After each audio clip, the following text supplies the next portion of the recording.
Good morning, good evening, good afternoon, and hello everybody out there in Facebook Live.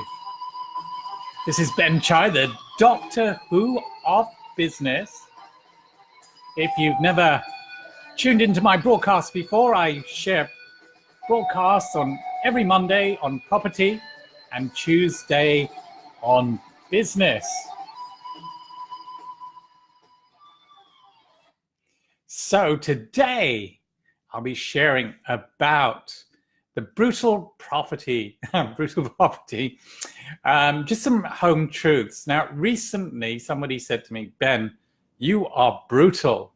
And somebody who recently shared their own property journey on Facebook said, you know, Ben really just sat down with me one day and gave me some few home truths.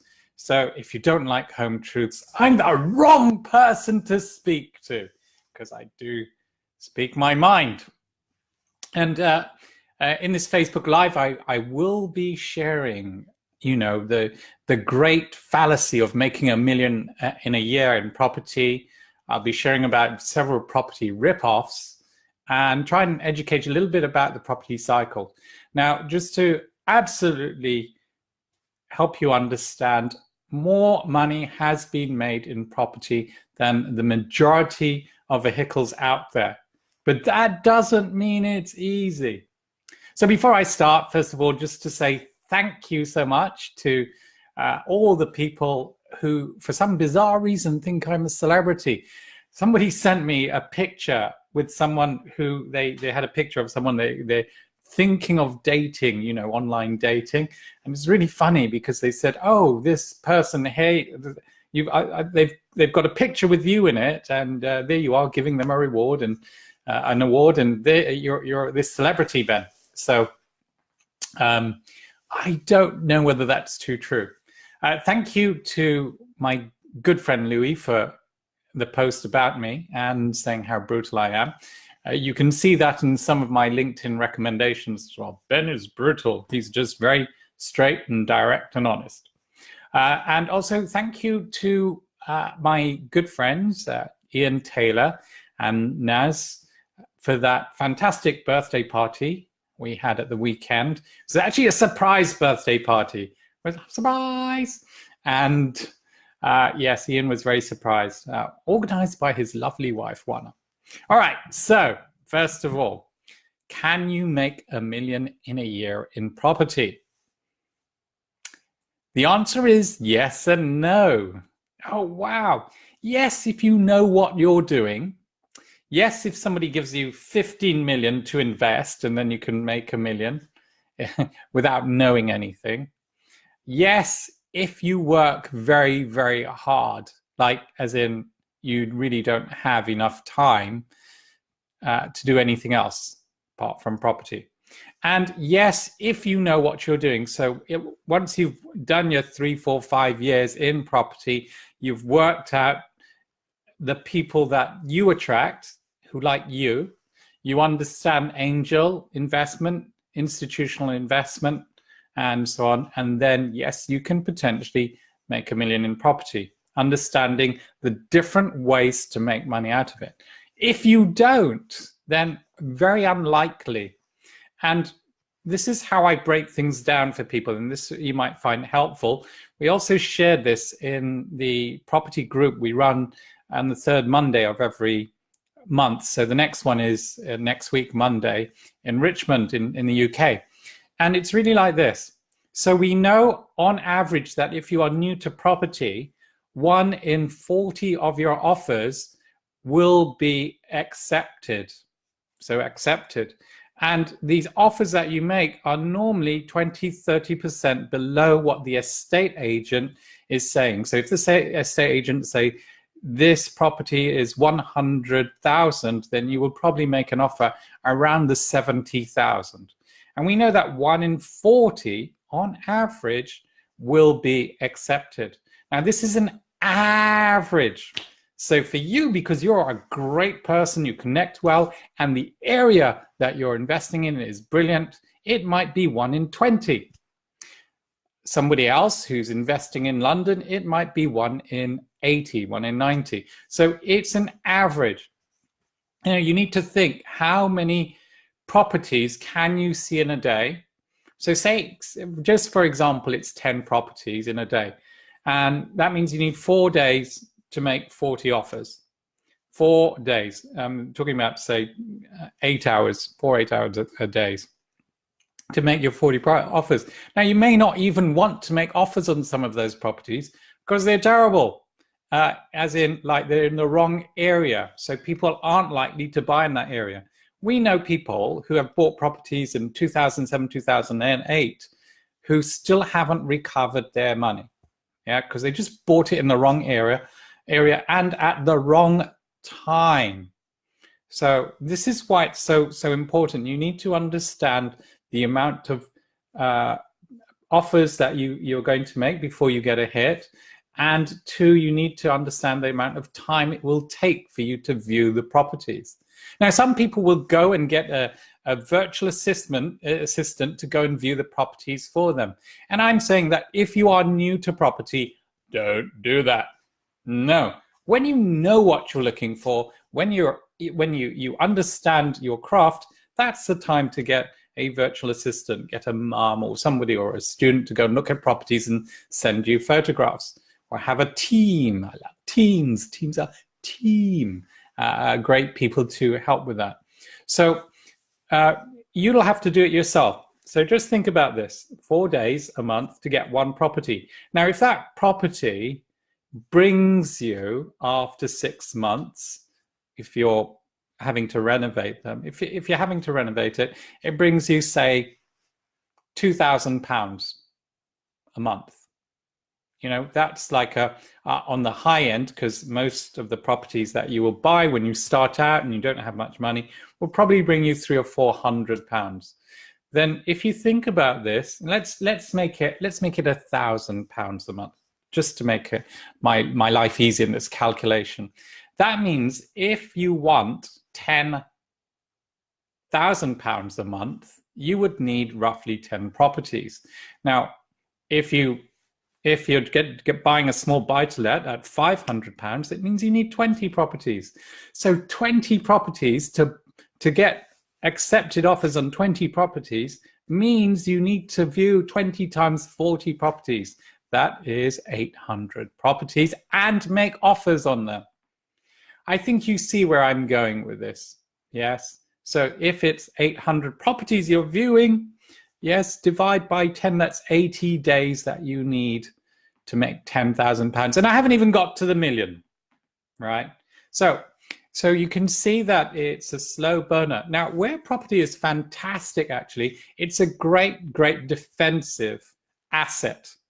I have made over time more money in business than in property. But over time, as I've acquired more and more assets, the property income has overtaken my business income.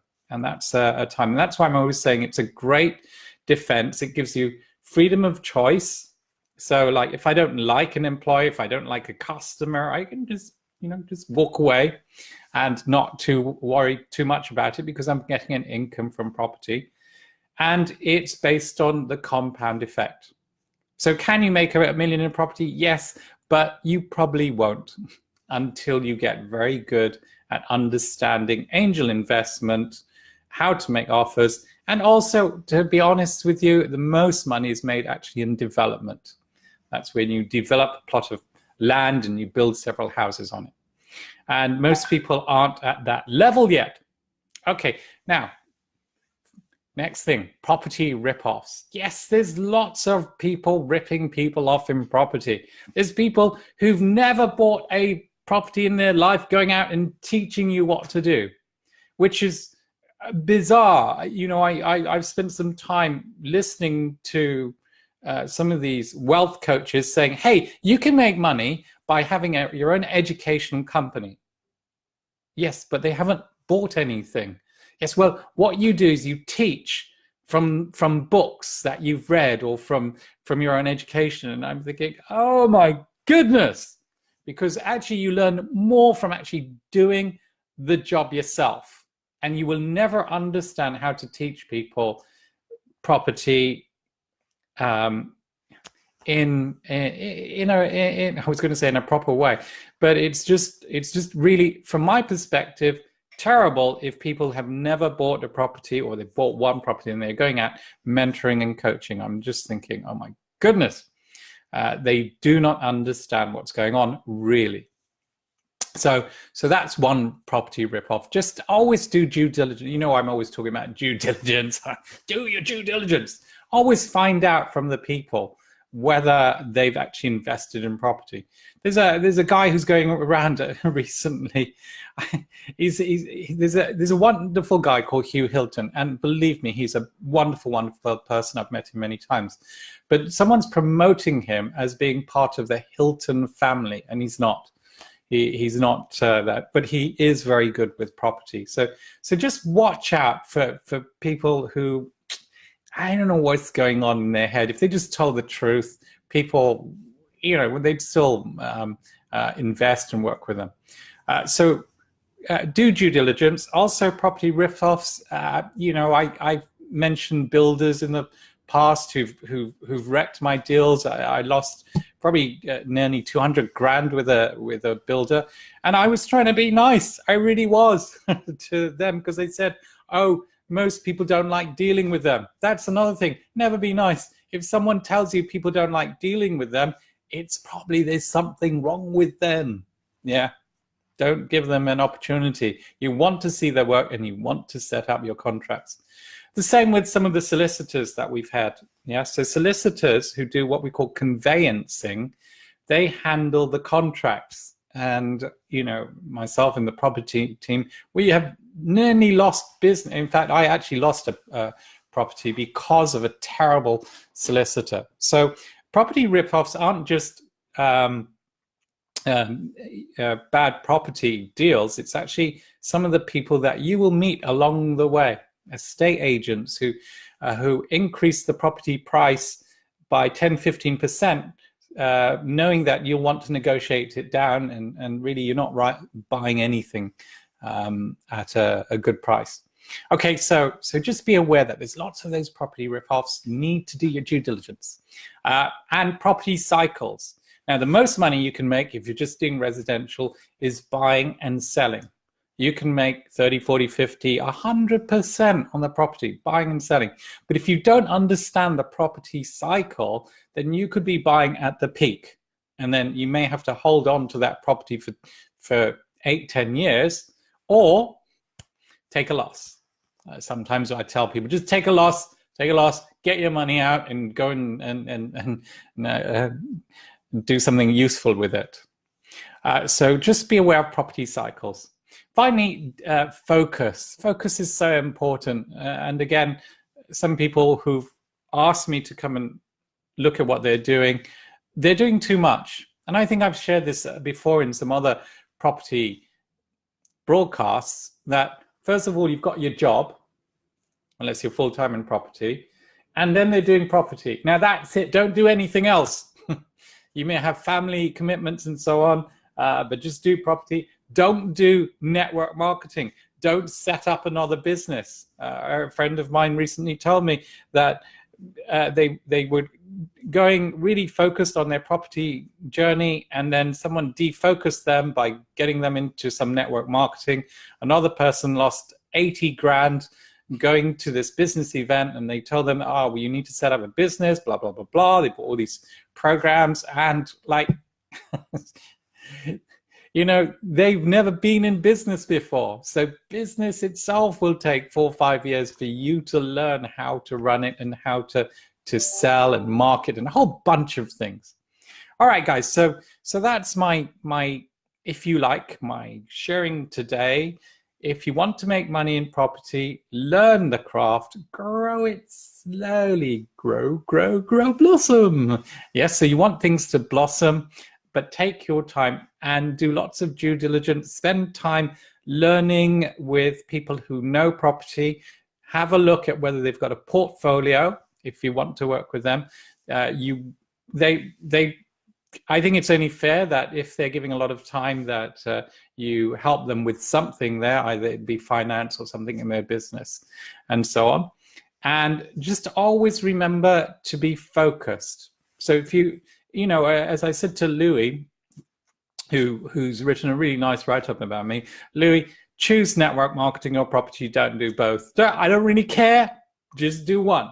So don't get defocused, and I promise you there'll be lots of people telling you invest here, invest there, buy cryptocurrency, get into the stock market, whatever. I really don't care. Just do one thing. All right, guys, thank you for all joining in here. If you've enjoyed this broadcast, please do share it with people. Please do comment and share your property questions with me. I'm very happy to answer them. And if you attend our Yes group on Mondays, do share what you would like us to be teaching you about in property every third Monday. Bye for now, guys. See you. This is Ben Chai, the Doctor Who of Business.